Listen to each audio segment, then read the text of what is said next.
नमोस्तु भगवान, नमोस्तु भगवान, नमोस्तु भगवान। नमोस्तु महाराज जी। मेरा प्रश्न यह है कि जो हमारे जीवन में जो भी घटित होता है वो हमारे कर्मों से होता है, फिर हम किसी दूसरे को क्यों दोषी ठहराते हैं? और किसी जीव को क्या कष्ट होता है वो भी उनके कर्मों से ही होता है। बिल्कुल सही है। हमारे जीवन में जो कुछ घटता है उसमें कर्मों की महत्वपूर्ण भूमिका है। ये हमारा अज्ञान है कि हम दूसरों पर दोष देते हैं, ये हमारी प्रवृत्ति बन गई। कायदे से हमें अपने भीतर झांकना चाहिए। महापुरुष सदैव किसी के ऊपर आरोप नहीं लगाते, अपनी स्थिति को देखते हुए समझते हुए सारा काम करते। नमस्ते महाराज। चलिए अब मैं आमंत्रित करता हूं श्रीमान मनीष जी गंगवाल पूरी टीम के साथ उपस्थित हो रहे हैं और अगले क्रम में तैयार रहेंगे श्रीमती नैना जैन कोटा से। बोलो गुरुवर प्रमाण सागर जी महाराज की जय। महाराज जी हम लोग श्रावक है, मंदिर जाते हैं, मंदिर में कलश करते हैं, तो मंदिर जाने से हम इंद्र बन के भावना से मंदिर में जाते हैं। और हमें क्या मंदिर में और भी क्रियाओं को देखना चाहिए कि कौन क्या कर रहा है कि हमें इंद्र बनना चाहिए। पहली बात ये। दूसरी बात प्रश्न महाराज जी, मैं अभी इम्फाल की तरफ गया था तो वहाँ की वेदियों में मैंने देखा कि निछावर का क्या महत्व है। निछावर निछावर होती है ना जो भगवान के सामने चढ़ाई जाती है, निछावर, हाँ पैसा। वहाँ की वेदियों में भगवान के सामने निछावर के रूप में सभी जितने थे वो पैसे ही चढ़ा रहे थे। तो दरब और निछावर में क्या फर्क है ये भी समझना महाराज श्री। बहुत अच्छा सवाल किया है। सबसे पहले तो मैं तुम्हें और तुम्हारी पूरे टीम को आशीर्वाद देता हूँ कि बहुत तत्परता से समाज की सेवा में लगे हो, ऐसे ही लगे रहो। बात मंदिर में हमें क्या देखना चाहिए की है। सच्चे अर्थों में तो मंदिर में हमें केवल भगवान को देखना चाहिए और कुछ नहीं देखना चाहिए। और मंदिर में न इंद्र बन करके जाना चाहिए, न कुछ और बन कर जाना चाहिए। भगवान के आगे भगवान का भक्त और पुजारी बन करके जाना चाहिए, भगवान का प्रेमी बनकर जाना चाहिए। हमारे हृदय में यदि भगवान के प्रति प्रेम हो तो हमारी आंखें केवल भगवान को देखेगी और किसी को नहीं देखेगी। मुश्किल हमारे साथ ये है कि हम भगवान की भक्ति जरूर करते हैं पर अपने हृदय में भगवान के प्रति होने वाला जो प्रेम है उसे घटित नहीं कर पाते। जब मन में प्रेम ही नहीं, भगवान के प्रति लगाव ही नहीं, जुलाव ही नहीं, तो इधर उधर कहाँ जाएगा। अपने जीवन के अनुभव से देखो, हर इंसान को किसी न किसी से प्रेम तो होता ही है और जो जिसका प्रेमी होता है सब जगह वो उसको ही देखना चाहता है, इसके अलावा और किसी को देखना नहीं चाहता। काश हमारे हृदय में भगवान के प्रति सच्चा प्रेम उमड़ जाए तो भगवान के अलावा और कुछ दिखेंगे ही नहीं। तो उसमें हम उनके प्रति अनन्य हो जाएंगे, उनके साथ एकत्व जुड़ जाएगा। ये एकत्व हमारे जीवन को एक नई दिशा देगा, एक नई रोशनी देगा जो हमारे जीवन की चरम और परम उपलब्धि का आधार बनेगी। तो हमें उस दिशा में सोचना चाहिए और वैसे अपने जीवन को आगे बढ़ाने का पुरुषार्थ करना चाहिए कि हम भगवान को ही देखें। इधर उधर देखते हैं, इसका मतलब कहीं ना कहीं हमारे मन में दुर्बलता है, उस दुर्बलता से अपने आप को बचा के चलना चाहिए। अब रहा सवाल मंदिर में न्योछावर क्या करें। भगवान के चरणों में तो हम अपना सर्वस्व न्योछावर कर दें। कहते हैं इंद्र कि भगवान जब साक्षात विचरण करते हैं तो कुबेर सारे रत्न बरसाता है, तुम्हारे पास जो है सब बरसा दो, लेकिन ऐसे बरसाने से कोई फायदा नहीं। वो जो भी द्रव्य तुमने वहाँ चढ़ाया है वो मंदिर के रख रखाव, उसके प्रबंध के काम में आए, ऐसा प्रयास करना चाहिए। और इसलिए द्रव्य चढ़ाओ सबसे उत्तम है, और द्रव्य के साथ अपने जेब का द्रव्य भी चढ़ाओ तो और उत्तम है, लेकिन उसे इस तरीके से चढ़ाओ कि उसका प्रयोग भगवान की सेवा पूजा के कार्य में हो, इधर उधर के कार्य में नहीं, तब उत्तम होगा। अन्यथा उसका दुरुपयोग भी हो सकता है। हाँ दिनेश। नमस्ते महाराज जी। महाराज जी, इदानीं शिखर जी पर्वत को लेकर थोड़ा ऑल इंडिया में एक विवाद चल रहा है। अजनवी का प्रवेश हो रहा है, शुद्धता नहीं हो रही है वहाँ, तो जूते चप्पल भी लेके जा रहे काफ़ी लोग।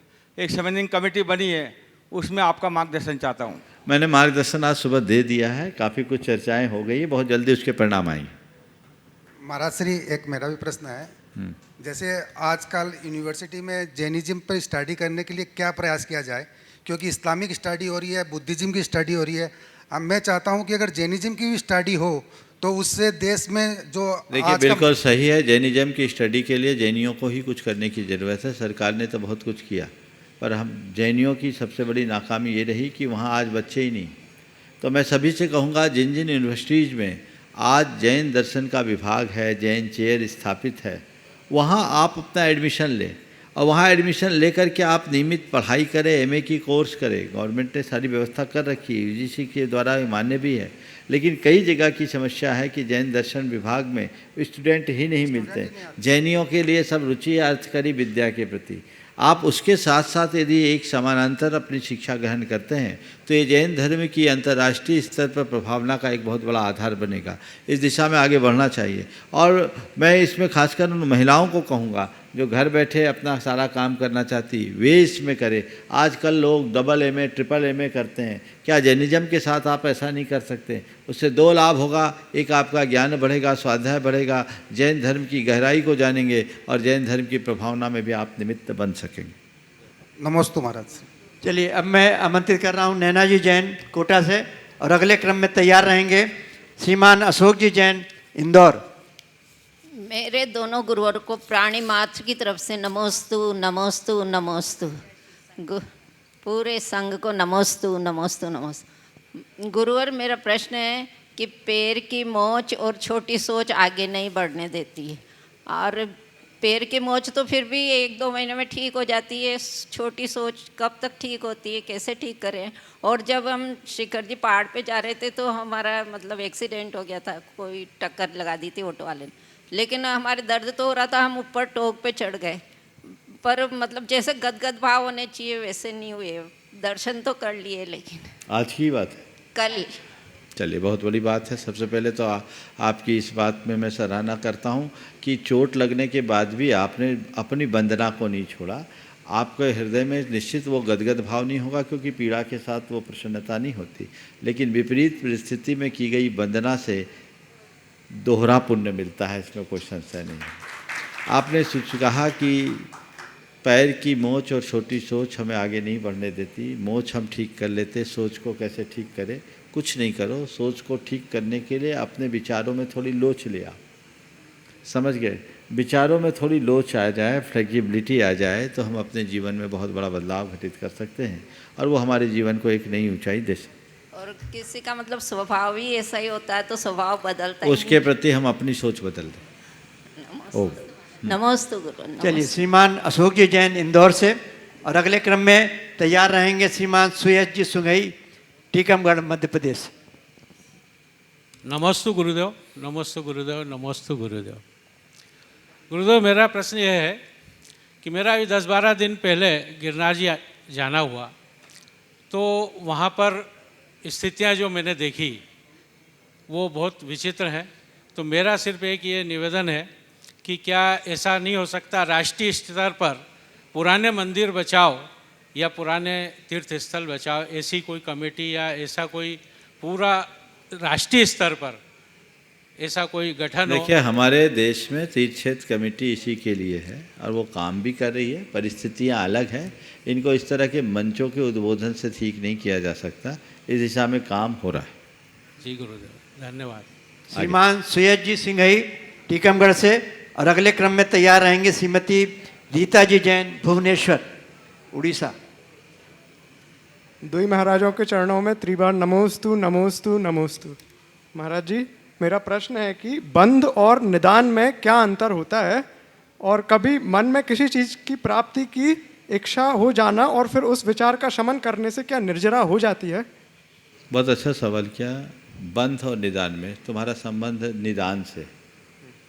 देखिए, इसमें निदान, बंध, निदान, ध्यान, समझ गए, और निदान, ये 3 चीज़ें।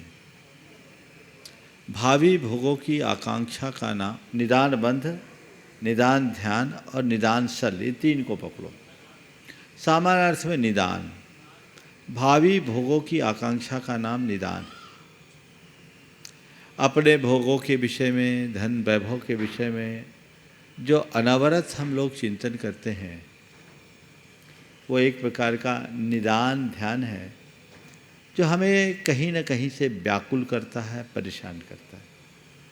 ये संस्कारवश बना रहता है, समझ गए, पर उसका असर बहुत लंबा नहीं पड़ता, हुआ, रूटीन की चीज़ें आई और चले गए, इसमें उतना ख़तरा नहीं।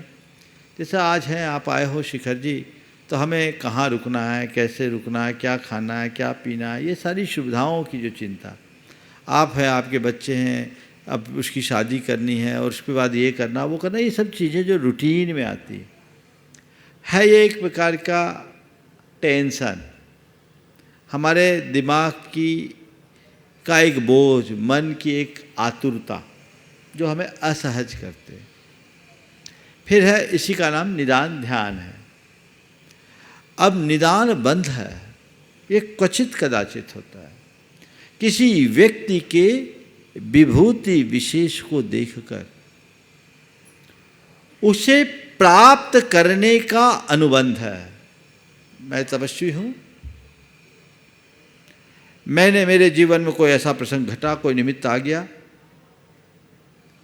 और उस आदमी के पास विभूति और मैंने गांठ बांध ली, अगर मेरे तप में कोई बल है तो मैं उस जैसी शक्ति पाकर उसको सबक सिखाऊं।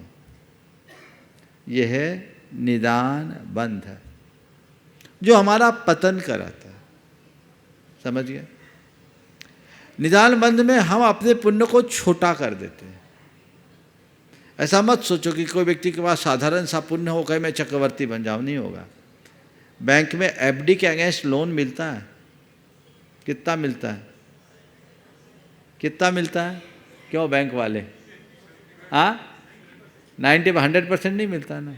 हाँ, कह रहे 90% मिलता है।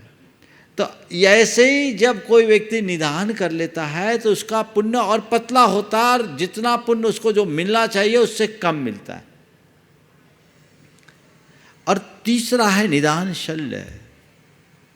शल्य जो अंदर ही अंदर चुभे, भावी भोगों के चिंतन में ही अनुरक्त रहना, उसमें ही दत्त चित्त हो जाना। समझ गए? वो खतरा है। चलिए, नमस्ते महाराज जी। चलिए, अब मैं आमंत्रित करता हूँ श्रीमती रीता जी जैन, भुवनेश्वर उड़ीसा से, अपने पूरे परिवार सपरिवार। और अगले क्रम में तैयार रहेंगे ललितपुर से श्रीमती करिश्मा जी जैन। नमोस्तु महाराज जी, नमोस्तु नमोस्तु नमोस्तु। महाराज जी, आज हमने वंदना की, बहुत आनंदित हुए और बहुत अच्छा लग रहा है कि हम आपके सामने ये प्रश्न पूछने का मौका मिल रहा है। मेरा प्रश्न यही है कि जैसे हम ग्रहों की पूजा करते हैं नवग्रह विधान में, या फिर नवग्रह स्रोत जो हम पढ़ते हैं उसमें तीर्थंकर से रिलेटेड बातें आती हैं कि तीर्थंकरों की पूजा करनी चाहिए, उनकी शांति के लिए हमको विधान करना चाहिए, ग्रहों की शांति के लिए हम अमुक अमुक तीर्थंकरों की पूजा करते हैं। तो ये जो पूजा करते हैं उनकी शांति के लिए, फिर वो रत्न धारण करने के लिए कहा जाता है कि ये रत्न धारण करिए, तो क्या ये रत्न वगैरह हमको धारण करने चाहिए? देखिए, सबसे पहले इस विषय में मैंने पहले भी अनेक बार प्रकाश डाला है, लेकिन एक लंबे अंतराल के बाद ये सवाल आया है और मैं समझता हूँ इस तरह की चर्चा बीच बीच में होते रहनी चाहिए। हम सबसे पहले ग्रहों के संदर्भ में समझें कि ये ग्रह नक्षत्र का हमारे जीवन से क्या संबंध। सबसे पहली बात, जैन धर्म के अनुसार नवग्रह है ही नहीं। हमारे यहाँ ग्रह 88 है। कितने हैं? नवग्रह हमारा है ही नहीं, नंबर 1। और दूसरी बात, ये ग्रह नक्षत्र न हमारा बिगाड़ करते न सुधार। ग्रह नक्षत्रों का हमारे जीवन के बिगाड़ सुधार में कोई रोल नहीं है। क्या है? ग्रह नक्षत्र तो अपनी गति से निरंतर गतिशील रहते हैं, चलते रहते हैं। लोग बोलते हैं ग्रह पीड़ता है। मैं कहता हूँ दुनिया में सबसे ज़्यादा पीड़ित कोई है तो ये ग्रह नक्षत्र है, जो चैन से बैठ नहीं पाते। हम तुम तो बैठे हैं, जो खुद पीड़ित है वो दूसरों को क्या पीड़ेंगे? वो नित्य गति वाले हैं, उनको घूमना ही है, एक पल के लिए नहीं रुकना। समझ गए? महाराज जी, सुनिए पूरी बात को, इसको थोड़ा विस्तार से मुझे बताना पड़ेगा, इसके पूरे सिद्धांत को समझिए। तो ग्रह नक्षत्र जो ज्योतिष मंडल है वे अपनी गति से गतिशील रहते हैं। चूंकि जितने भी ज्योतिष मंडल है वे सब ऊर्जा के पिंड हैं, ऊर्जा के स्रोत हैं, आधार है। इनके गमन से, इनके भ्रमण से ब्रह्मांड के तत्वों का समीकरण बदलता है, रसायनों में परिवर्तन होता है। ऐसा कहा जाता है यत पिंडे तद ब्रह्मांडे, जो ब्रह्मांड में तत्व हो सब हमारे शरीर में, हमारा संसार हमारे भीतर है।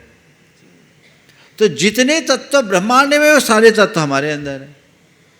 अब इन ग्रह नक्षत्रों के परिभ्रमण से जो ब्रह्मांड के तत्वों में परिवर्तन आता है, उससे हमारे शरीर के अंदर के रसायनों में परिवर्तन आ जाता है।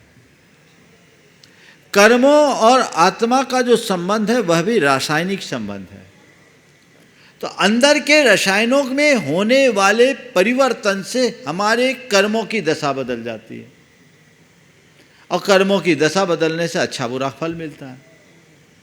तो हमारे ज्ञानियों ने एक विज्ञान विकसित किया जो ज्योतिष विज्ञान के नाम से जाना गया, कि कौन व्यक्ति किस समय कितने बजकर कितने मिनट पर किस स्थान में जन्म लिया, उसके अनुसार उसका एक गोचर बना दिया गया। क्योंकि ग्रह नक्षत्रों की गति सुनिश्चित है, किस जगह पर कितने बजकर कितने मिनट पर उनकी क्या स्थिति होगी 1 लाख वर्ष आगे की आज जानी जा सकती। तो उनने कहा ये तो फिक्स है, तो उसके आधार पर हमारे शरीर के रसायनों में क्या प्रभाव पड़ेगा इसको कैलकुलेट करो। उसे जानने के लिए एक प्रतीकात्मक व्यवस्था गोचर में दे दी, जो 12 ग्रह के नाम दे दिए गए। 12 राशियों के नाम, 9 ग्रहों के नाम दे दिए गए। 12 राशियों में 12 घर बना दिए गोचर के, और एक प्रयोग प्रतीकात्मक शब्दों में कहने लगे ये ग्रह की ऐसी दशा, ये ग्रह की ऐसी दशा, ये ग्रह की ऐसी दशा।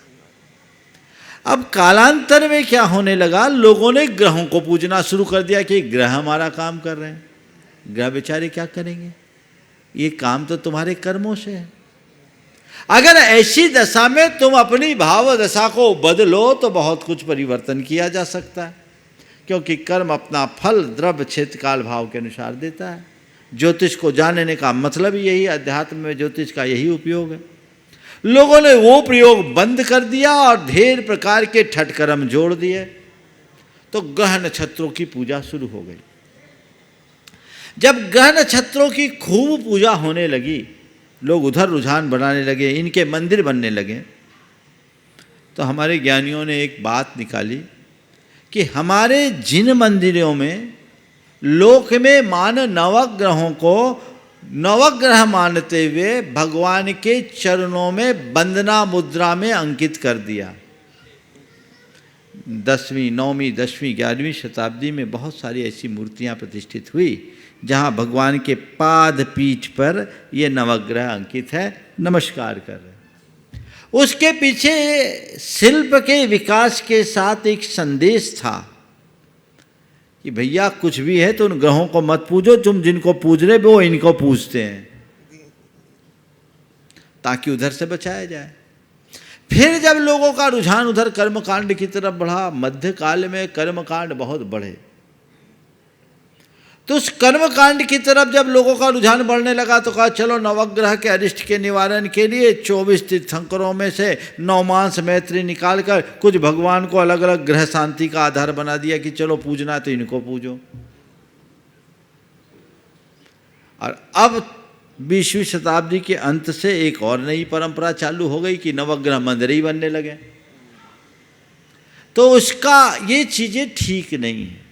कर्म काटने के लिए भगवान की पूजा करो, ग्रह तो अपने आप शांत हो गए। ग्रह के समन के लिए नहीं, परिग्रह के समन के लिए भगवान की भक्ति करो, सब ठीक होगा। वो धरा रह गया और लोग तरह तरह के लोग पूजने लगे। आप देखिए इनकी पूजा करने वाले एक शनि ग्रह के बहुत बड़े प्रवर्तक थे, शनि ग्रह की पूजा करने वाले। आज वो गर्दिश में है ना, जेल के अंदर है, हमने सुना है ना, नाम मुझे नहीं मालूम।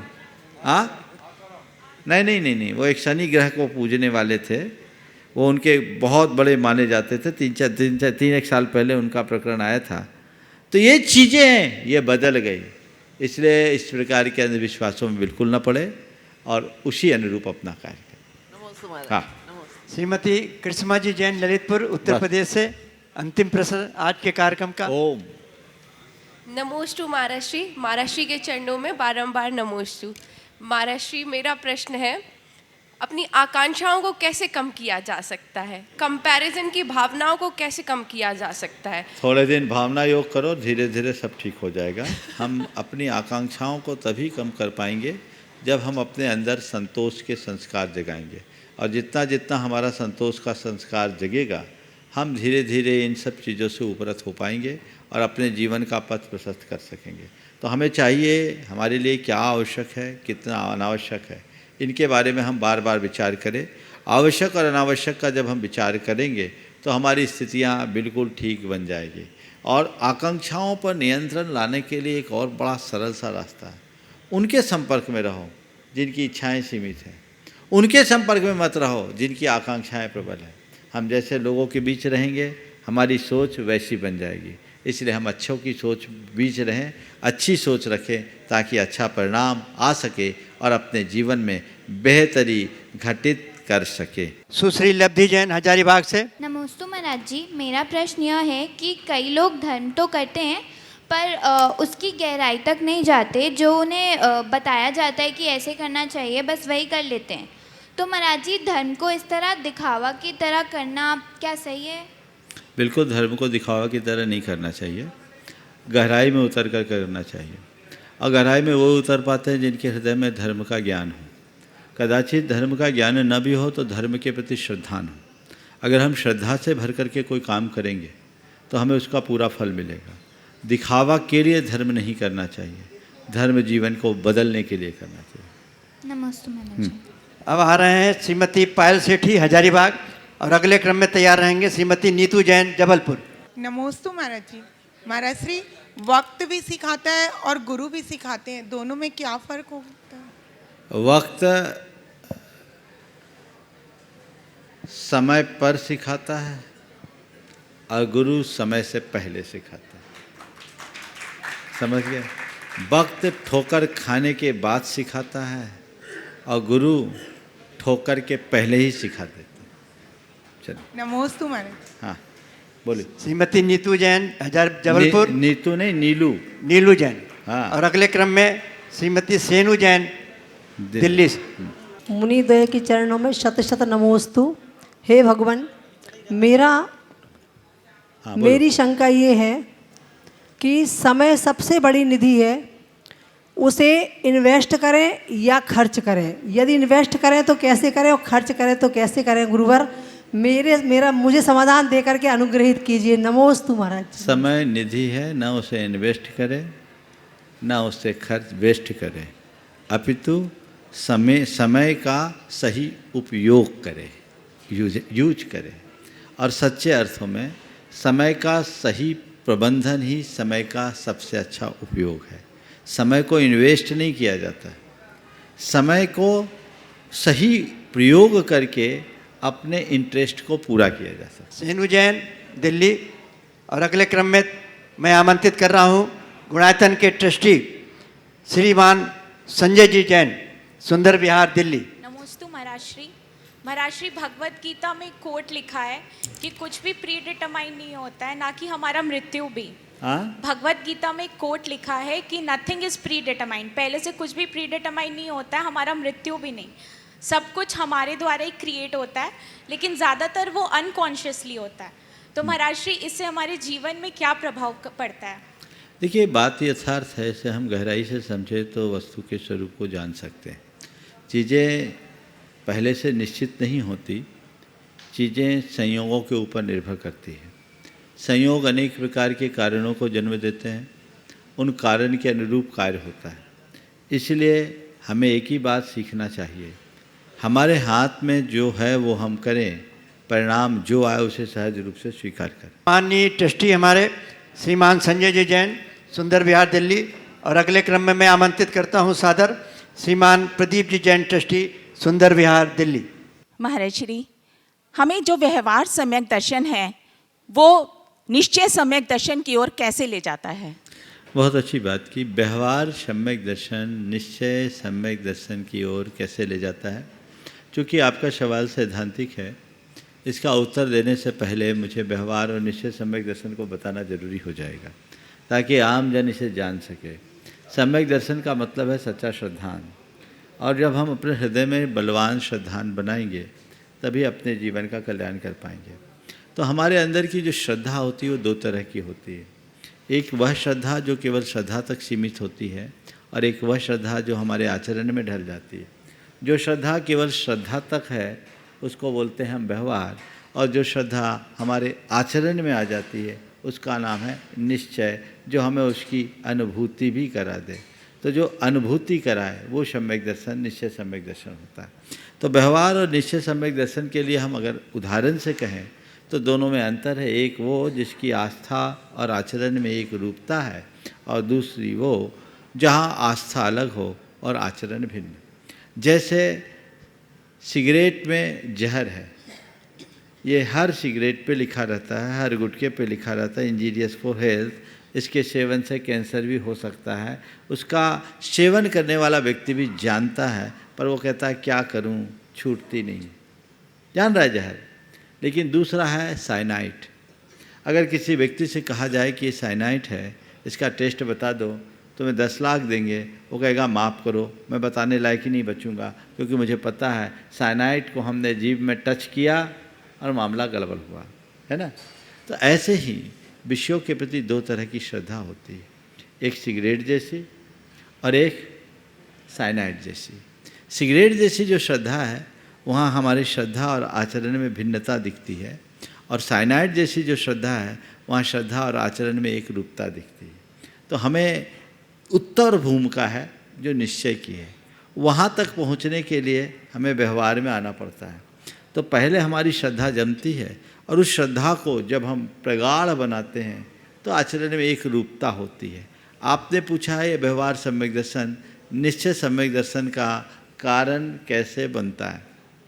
एक दूसरे उदाहरण से बताता हूँ। कोई व्यक्ति बहुत प्यासा है, बहुत प्यासा है, उसका कंठ सूखा जा रहा है, और किसी ने कहा कि भैया जाओ 1 मील आगे नदी है, बहुत ठंडा पानी है, जाके पी लो। अब नदी की तरफ गया, ठंडी ठंडी हवा आने लगी, दूर से नदी दिखने लगी, मन में एक तृप्ति की अनुभूति सी हो रही है। आह, अब प्यास बुझ गई, मैंने नदी देख लिया, मेरी प्यास बुझ गई। अब धीरे धीरे आगे बढ़ा, नदी तक पहुंचा। उस नदी के देखने से उसकी श्रद्धा और बलवती हुई, और आगे आगे बढ़ा, और पानी भर करके जब पिया तब उसकी प्यास बुझी। तो पहले जो तृप्ति थी और पानी पीने के बाद की जो तृप्ति थी, दोनों में भिन्नता है। लेकिन नदी को देखे बिना, नदी की श्रद्धा किए बिना नदी की ओर जा सकता था क्या? और नदी में जाए बिना पानी पी सकता था क्या? समझ गए? तो पहले इस नदी के ठंडे जल से मेरी प्यास बुझेगी, ये श्रद्धा हो, फिर नदी की ओर उन्मुख हो, फिर नदी में उतर करके जल पियो, तब तुम्हारी प्यास बुझेगी। यही व्यवहार और निश्चय का संबंध समझ लेना चाहिए। नमोस्तु भगवत, नमोस्तु। सुंदर बिहार दिल्ली से श्रीमान प्रदीप जी जैन पधार रहे हैं, और उसके बाद मैं सादर आमंत्रित करता हूं अपने ट्रस्टी श्री नरेंद्र जी जैन, श्रीमती सीमा जी जैन दिल्ली से। मुनिद्वय को नमोस्तु नमोस्तु नमोस्तु। महाराज, मेरा जो प्रश्न है वो जीव और पुद्गल के विषय में है। जीव का जो है रूप रस गंध वर्ण नहीं होता, और पुद्गल का रूप रस गंध वर्ण होता है। तो कर्म जो है वो रूप रस गंध वर्ण है, कर्म को पुद्गल बताया, तो वो दिखते क्यों नहीं है हमें कर्म? देखिए, बहुत सारी चीज़ें, बहुत अच्छी बात कही कि पुद्गल जड़ है, हाँ जी, उसमें रूप रसगंध स्पर्श है, जीव अरूपी है। जब पुद्गल में रूप रसगंध स्पर्श है तो कर्म तो हमें दिखने चाहिए। देखिए, एक परमाणु में भी रूप रसगंध स्पर्श है, क्या परमाणु दिखता है? तो जिसमें रूप रस गंध स्पर्श है वो हमारी दृष्टि में आए ये जरूरी नहीं, पर हमारी दृष्टि में जो भी आ रहा है उसमें रूप रस गंध स्पर्श है, इसमें कोई संशय नहीं। जो सूक्ष्म पुद्गल है वो कभी दिखाई नहीं पड़ते, स्थूल पुद्गल ही दिखाई पड़ते। कर्म महाराज श्री सूक्ष्म है, सूक्ष्म सूक्ष्म है कर्म, जो हमें दिखाई नहीं देते, कोई भी कर्म कैसा भी। बिल्कुल। नमोस्तु महाराज, नमोस्तु। अब मैं आमंत्रित कर रहा हूँ श्रीमान नरेंद्र जी जैन, श्रीमती सीमा जी जैन ट्रस्टी दिल्ली से, और अगले क्रम में तैयार रहेंगे श्रीमती स्नेहा जैन रोहिणी दिल्ली। गुरुदेव के चरणों में 3 बार नमोस्तु भगुरुवर, नमोस्तु गुरुवर, नमोस्तु। महाराज श्री, मेरा प्रश्न ये है कि शरीर 5 प्रकार के होते हैं और मूल में, लेकिन अगर उनके भेद प्रभेद करें तो 15 होते हैं। तो ये जो औदारिक शरीर और वैकृक आहारक आहारक, ये किस रूप में? इस सवाल को आप मुझसे दिन में बात कर लोगे तो ज़्यादा अच्छा होगा। यहाँ तो वो करो जो सबके काम का है ना। अच्छा, बहुत अच्छा। देखिए, एक तो सबसे अच्छी बात है, इन सब के लिए एक बार आप लोग ताली बजा दीजिए, क्योंकि ये लोग दिल्ली जैसे महानगर में रह करके भी नित्य स्वाध्याय करते हैं। ये बहुत अच्छा कार्य है, और ये स्वाध्याय करते हैं तभी इनके ऐसे प्रश्न होते हैं। इन सबको हमारे पंच संग्रह के स्वाध्याय में कर सकते हैं। नमोस्तु गुरु। नमोस्तु महाराज श्री। महाराज श्री, मेरा प्रश्न है, आज मैं समय शिखर जी के ऊपर पहाड़ पे वंदना पे गया था, तो पहले भी कई बार क्वेश्चन आया, काफ़ी लोगों की होगी जिज्ञासा। हम कहते हैं मोक्ष स्थली है, निर्वाण स्थली है, लेकिन सबको पता है यहाँ पे नक्केश भगवान का संस्कार हुआ, तीर्थंकरों का, उनके चरण चिन्ह हैं। तो महाराज श्री, मोक्ष इसी जगह से हुआ था? मोक्ष के बाद जो नक्केश जिस जगह रह जाते हैं उसी जगह संस्कार करते हैं इंद्र, या फिर? देखिए, भगवान को जहाँ निर्वाण होता है या मोक्ष होता है, उनके शरीर का जो भी अवशिष्ट है नख और केश के रूप में या अन्य रूप में, वो वहीं रह जाता है। और नख केश के रूप में जब वहाँ रहता है तो उसके बाद इंद्र वहीं पर आकर के अग्नि कुमार देव उनका संस्कार करते हैं, और वहीं इंद्र वज्र के द्वारा भगवान के चरण चिन्ह अंकित करता है। इसलिए जहाँ चरण है उसे ही उनका निर्वाण स्थल मानना चाहिए। नमोस्तु महाराज। चलिए, अगले क्रम में मैं आमंत्रित कर रहा हूँ श्रीमान अजीत जी जैन, शशि सेठी, कोलकाता, हमारे सम्मानित ट्रस्टी। नमोस्तु महाराज जी, नमोस्तु महाराज। महाराज जी, मेरा प्रश्न ये है कि कभी कभी तो हम लोगों का बहुत मन धर्म ध्यान में लगता है, पर कभी बस लगता है कि कोरम पूरा करें, ड्यूटी करें कि भाई ये करना है और कर रहे हैं, मन नहीं लगता है, क्यों? यही तो मन का खेल है। अगर एक बार में मन लग जाए तो दोबारा धर्म करने की नौबत ही ना है। इसलिए हमें बार बार मन लगाए रखने के लिए अपने मन को चार्ज करना चाहिए।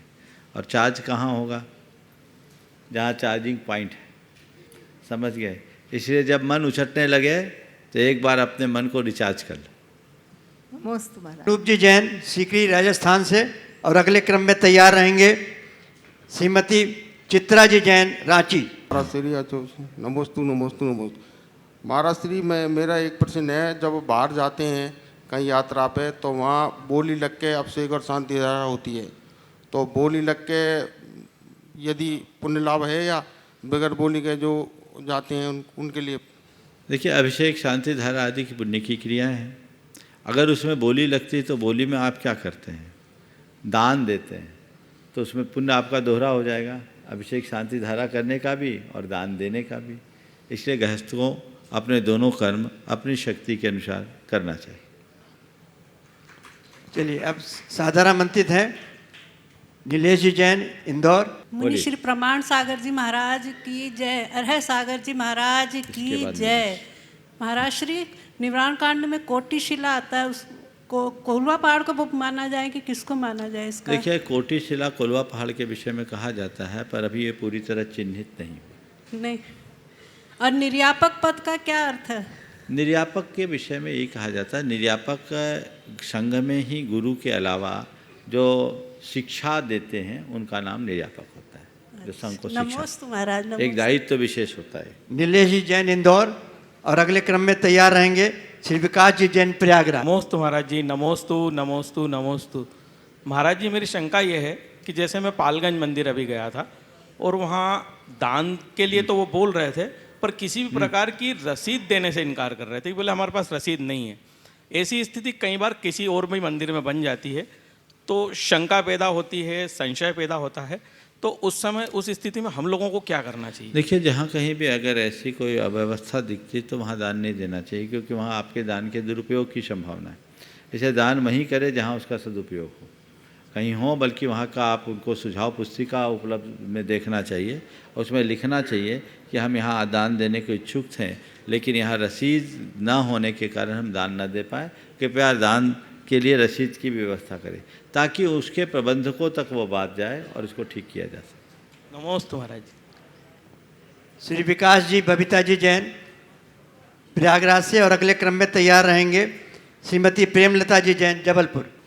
हे स्वामी, मैं 2 दिन से सौभाग्य मिला गुणायतन क्षेत्र में रहने का, और यहाँ का कार्य जिस प्रगति से चल रहा है बहुत खुशी मिल रही है। आज कुंडलपुर का उत्सव देखने का सौभाग्य मिला, लगातार कई दिनों से चल रहा है।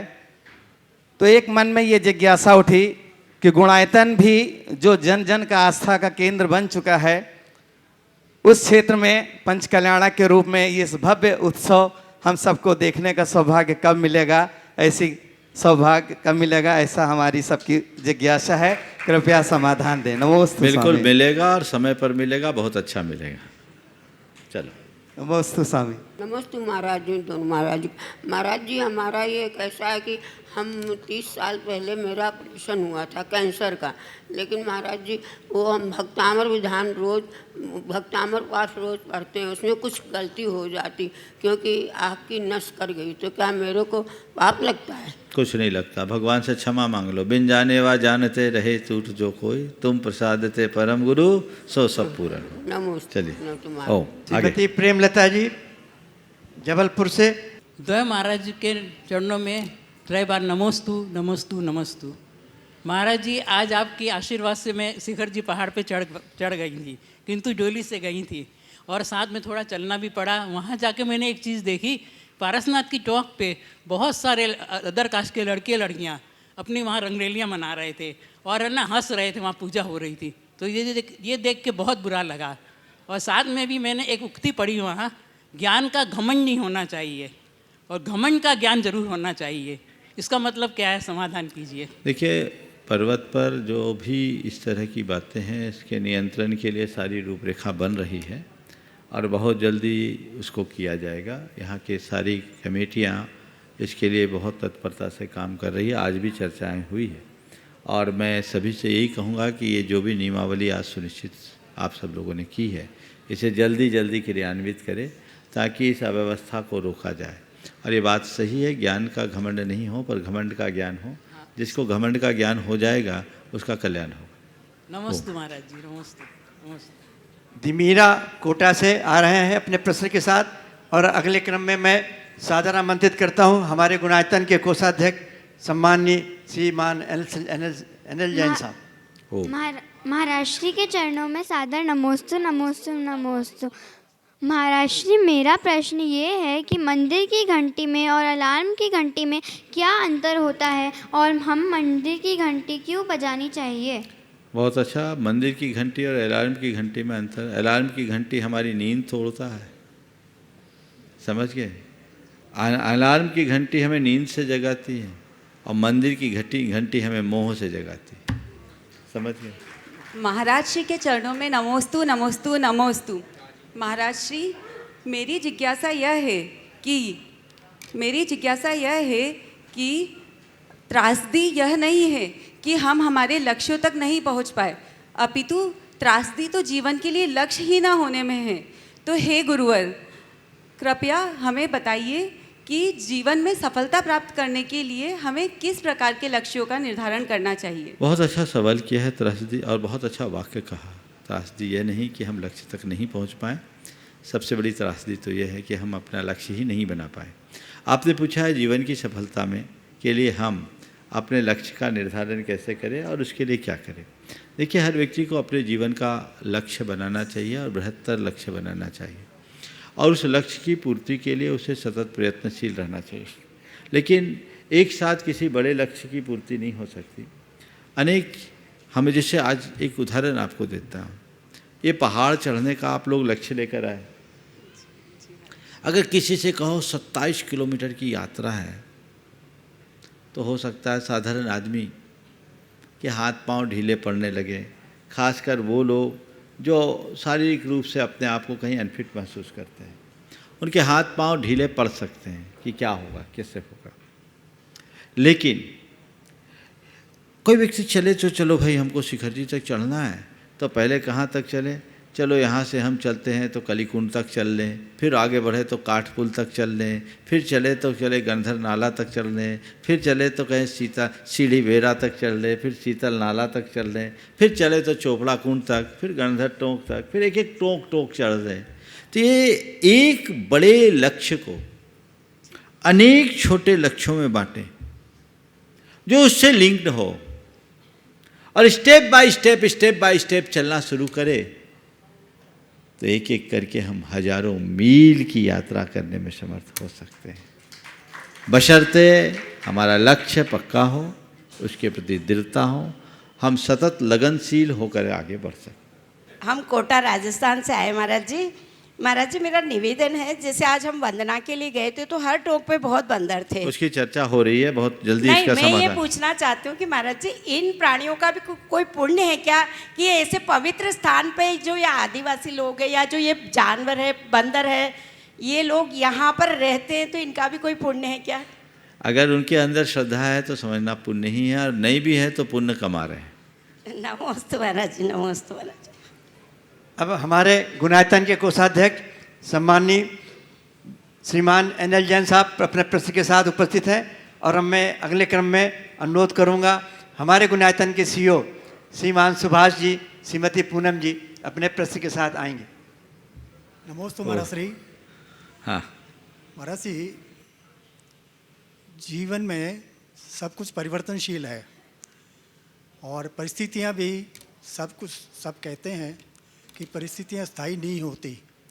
तो मेरी जिज्ञासा ये है कि अगर व्यक्ति की परिस्थिति अगर एडवर्स में है, उसको फेस कर रहा है, तो महाराज जी क्या चिंता के बजाय अगर चिंतन करना चालू कर दे तो क्या महाराज जी परिवर्तित हो सकती है? हो सकती तो कैसे?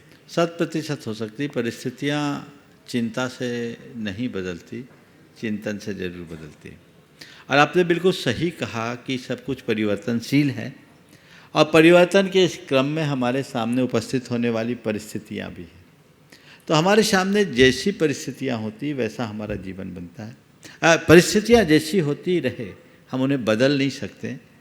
हम परिस्थितियों के प्रति अपना दृष्टिकोण बदलें। देखिए कैसी भी जटिल परिस्थिति आई है तो इस परिस्थिति को पार कैसे करें, इससे ऊपर कैसे उठें। यदि ऐसा लक्ष्य हम बना करके चलते हैं तो हमारे जीवन में बहुत बड़ा बदलाव आ सकता है।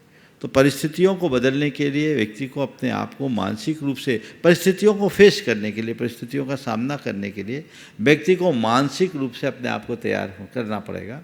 परिस्थितियाँ चाहे जैसी हो, मुझे अपनी मनस्थिति को ठीक बना करके चलना। नमस्ते महाराज श्री। निवेदन करूँगा श्रीमान सुभाष जी, श्रीमती पूनम जी, हमारे CEO गुणायतन। परम श्रद्धेय मुनिद्वय के चरणों में शत नमन। गुरुदेव, समय के साथ रहना बड़ी अच्छी बात है, ऐसा कहा जाता है समय के साथ चलना चाहिए, लेकिन बड़ा प्रैक्टिकल में बड़ा मुश्किल लगता है। कभी लगता है कि हम समय के आगे चल रहे हैं, कभी लगता है समय के पीछे चल रहे हैं। और समय के साथ कैसे चलें गुरुदेव, इस कला को कैसे सीखें, मार्गदर्शन चाहिए गुरुदेव। बहुत अच्छी बात है, समय के साथ कैसे चले, आगे चल रहे हैं, पीछे चल रहे हैं, क्या है। देखिए, व्यक्ति अपने जीवन का लक्ष्य बना करके चले और समय और परिस्थितियों के प्रति अपनी समझ बना कर रखे, जीवन के औचित्य के बोध के साथ जिए, तो वो समय के साथ कदम मिला करके चलने में समर्थ हो सकता है। समय के साथ चलने के संदर्भ में भी दो तरह की दृष्टियाँ हैं। एक वे लोग जो समय के साथ चलने का मतलब ये है कि जैसा वातावरण हुआ उसके अनुरूप अपने आप को ढाल लें, समयानुरूप खुद को ढालने की कोशिश में लोग लगे रहते हैं। ऐसे लोगों के जीवन में एक स्थिरता नहीं रहती। मैं कहता हूँ समयानुरूप कुछ ऊपरी परिवर्तन हो तो करें, लेकिन अपने सिद्धांतों में परिवर्तन नहीं होना चाहिए। और समय के साथ चलने का दूसरा अर्थ ये भी है कि हम जो कुछ भी काम है वो समय पर करते रहें, जहाँ जब जैसा समय हो, जहाँ जब जैसा प्रसंग हो, जैसी अनुकूलता उसके अनुरूप हम काम करते रहें। यदि ये दूसरी दृष्टि हम साथ लेकर के चलते हैं तो हम अपने जीवन को बहुत बेहतर बनाने में समर्थ हो सकते हैं। इस प्रकार आज के इस सत्र को परम पूज्य गुरुदेव के चरणों में नमन अर्पित करते हुए मैं यहीं पर विराम दे रहा हूँ। बोलिए परम पूज्य आचार्य गुरुवर श्री विद्यासागर जी महाराज की जय।